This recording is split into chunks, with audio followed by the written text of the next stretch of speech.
One more breaking news coming in, this time from China. China has issued a warning, a threat to India.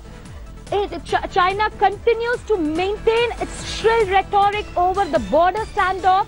In an article in a government mouthpiece, director of the Center for Indian Studies at China Western Normal University has said that India's intervention in a territory disputed by Bhutan and China could set a precedent for China to intervene in Jammu and Kashmir.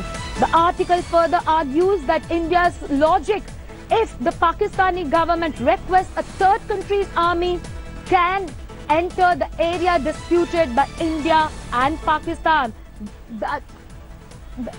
That's a big breaking news we are getting from China. I'm joined by my colleague Anant Krishnan from Beijing. Anant, thanks for joining us. That's a big, massive threat. And also, what do you have to say about the timing when Indo-US-Japan joint Navy operations exercise is going to happen here in the Indian Ocean and China issues this threat?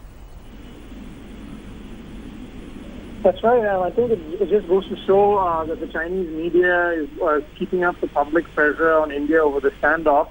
Though, of course, we should clarify this isn't from China, but from an expert who's at a strategic think tank in China.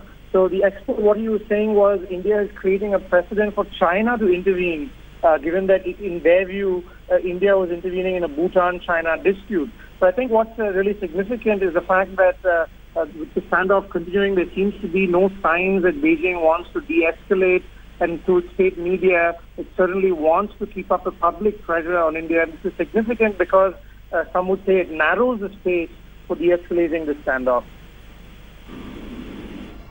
Absolutely, Anand. Thanks for joining us. Thanks for joining us from China.